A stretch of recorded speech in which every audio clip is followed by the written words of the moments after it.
तो आप सभी का स्वागत है हमारे यूट्यूब चैनल श्रेणेश्वर एजुकेशन वाला पर। अभी अभी जो हिस्ट्री और सिविक्स का आईसीएसई बोर्ड का पेपर हुआ है ना, जो मैंने इंपॉर्टेंट क्वेश्चन बताए थे, अगर वो पढ़ करके कोई चला गया होगा तो उसके 80 में 80 नंबर आने की पूरी गारंटी है, अगर उसकी राइटिंग और इत्यादि चीज़ें सही रही हो। तो लगता है कि वीडियो देखने के बाद ही आईसीएसई ने पेपर बनाया, ऐसा लग रहा है। तो चलिए आपको सीधे हम आंसर की और पेपर डिस्कशन पर लेकर के चलते हैं। उससे पहले आपको ऐसे ही इंपॉर्टेंट क्वेश्चंस मिलते रहेंगे, उसके लिए आपको क्या करना है, चैनल को सब्सक्राइब करके रख लेना है और बेल आइकन को प्रेस कर लेना है। चलिए सीधे लेकर के चलते हैं आपको क्वेश्चन पेपर पर, बताते हैं कि किस प्रकार से जो इंपॉर्टेंट क्वेश्चन थे उसी में से पूरा का पूरा पेपर छपा हुआ है। पहला क्वेश्चन जो पूछा था इन लोगों ने वो ऑर्डिनेंस से रिलेटेड था कि ऑर्डिनेंस जो होता है वो पार्लियामेंट जो अप्रूव करती है वो कितने विद इन कितने समय के अंदर ही उसको पार्लियामेंट में अप्रूव कराना पड़ता है। तो इसका राइट आंसर है कि 6 वीक के अंदर ही उसको क्या करना पड़ता है, पार्लियामेंट के अंदर अप्रूव कराना पड़ता है। यानी कि जो ऑर्डिनेंस गवर्नमेंट पास करेगी उसको पार्लियामेंट के अंदर 6 वीक के अंदर ही अंदर आपको अप्रूव कराना पड़ेगा। नेक्स्ट क्वेश्चन पर लेकर के चलते हैं।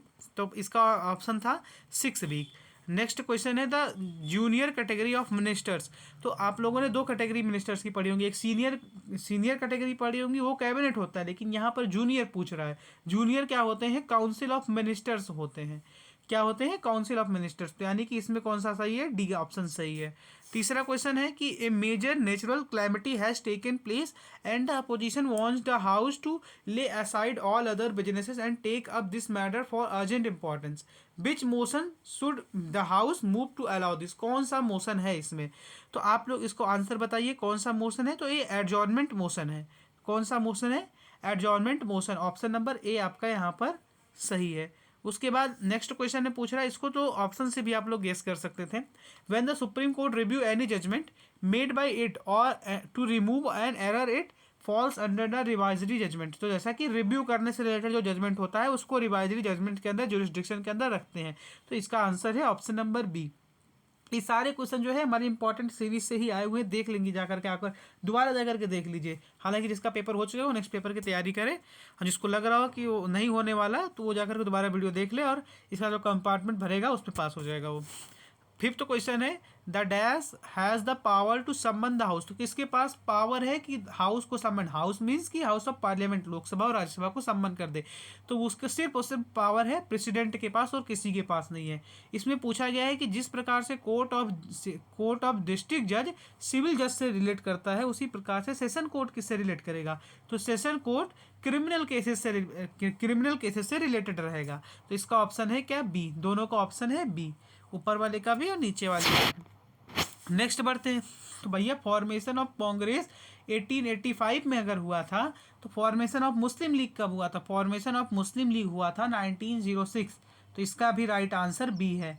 The plan of partition of Bengal was proposed. भाई किसके द्वारा जो बंगाल का पार्टीशन का प्लान था वो लॉर्ड किसके द्वारा था, तो वो लॉर्ड कर्जन के द्वारा था। यहाँ पर option number C right answer है।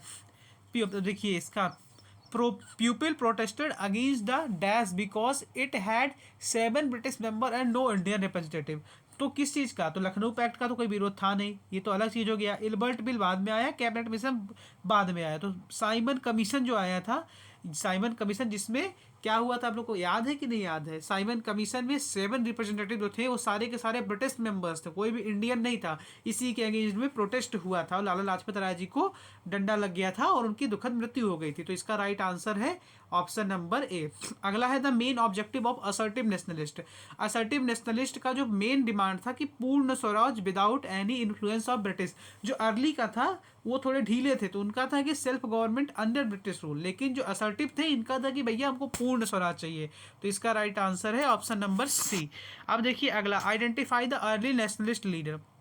तो अर्ली नेशनलिस्ट लीडर को आपको क्या करना था, आइडेंटिफाई करना था। तो आप इसमें देखिए गोपाल कृष्ण गोखले है, बिपिन चंद्र पाल है।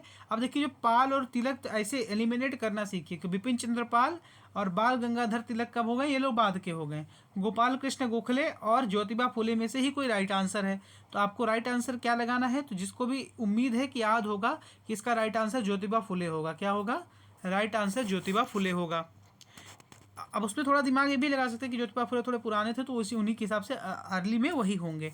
The Lucknow pact was sign between. तो लखनऊ पैक्ट जो था वो कांग्रेस और मुस्लिम लीग के बीच में साइन हुआ था। लखनऊ पैक्ट लखनऊ में ही साइन हुआ था 1916 में। कब 1916 में। सारे पैक्ट हमने इंपॉर्टेंट क्वेश्चंस में बोल करके रखे थे, अगर किसने वीडियो देख करके गया होगा ना सारे क्वेश्चन सही हुए होंगे। तो dash was one of the causes of the quit India movement. तो क्विट इंडिया मूवमेंट जो गांधी जी ने शुरू किया था वो after the failure of second round table conference, जो सेकेंड राउंड टेबल कॉन्फ्रेंस हुआ था यानी सेकेंड गोलमेज आंदोलन जो हुआ था।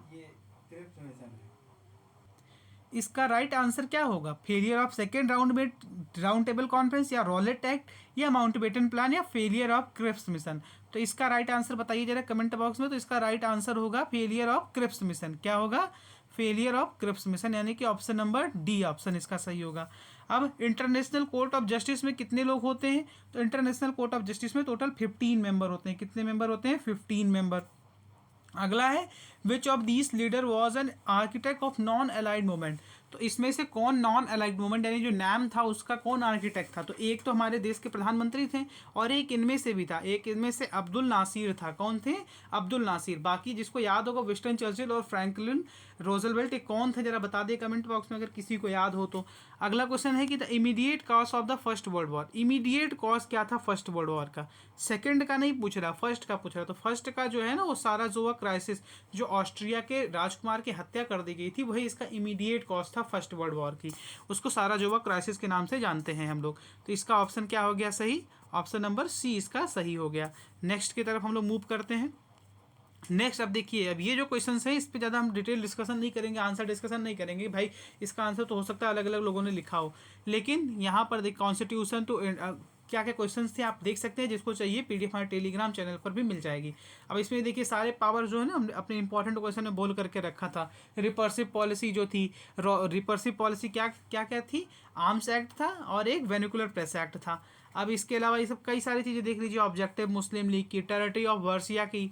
तो ये सब चीज़ें हमने अपने इंपॉर्टेंट क्वेश्चन में बना करके रखा था। इसके साथ और भी अगर हम लोग आगे बढ़े ना तो 10 नंबर का क्वेश्चन उठा करके देख लो भैया। लोकसभा के क्वालिफिकेशंस, लोकसभा के यूनियन पार्लियामेंट के लेजिस्लेटिव पावर, जा करके इंपॉर्टेंट क्वेश्चन को उठा करके देख लेना। और सारे क्वेश्चन उसने एक से बढ़ के एक यही सारे दिए हुए हैं। और अगला है कि फोर्थ नंबर में देख लीजिए आप लोग, इमरजेंसीज, सारी प्रेसिडेंट से लेजिस्लेटिव पावर, और जो भी जब सारे इनडायरेक्ट इलेक्शन, इस सब कुछ उसी वीडियो से इंपॉर्टेंट क्वेश्चन है। जिन्होंने वो वीडियो पढ़ लिया होगा ना उनका पेपर ये बहुत अच्छा हुआ होगा।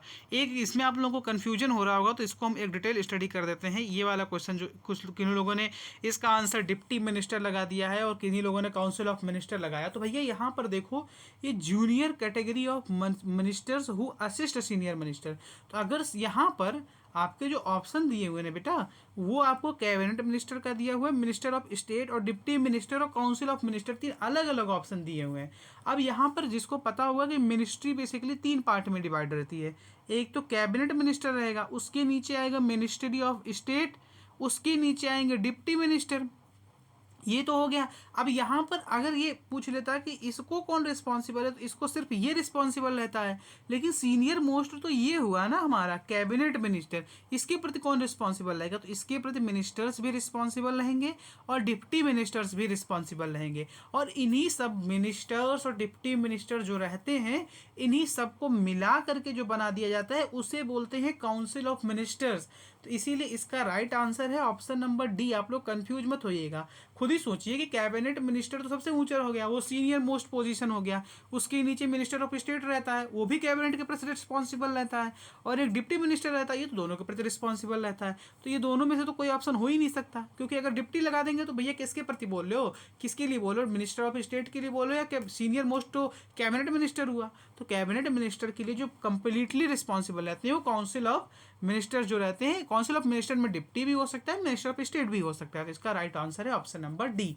चलिए उम्मीद करते हैं आपको समझ में आया होगा। ऐसे ही हम मैथ का भी एक इंपॉर्टेंट क्वेश्चंस की वीडियो लाने वाले हैं जिसमें कुछ आपको इंपॉर्टेंट क्वेश्चंस बनाएंगे। मैथ में डेटा बदल सकता है लेकिन क्वेश्चन का पैटर्न जैसे हिस्ट्री में बिल्कुल नहीं बदला है। हिस्ट्री में तो क्वेश्चन सेम आ गए हैं, मैथ में क्वेश्चन का पैटर्न बिल्कुल नहीं चेंज होगा। उसके लिए हमारे चैनल को सब्सक्राइब कर लीजिएगा और बेल आइकन को प्रेस कर लीजिएगा। तब तक के लिए अपना बहुत ख्याल रखिए, हंसते रहिए, मुस्कुराते रहिए और देखते रहिए सनेसर एजुकेशन वाला।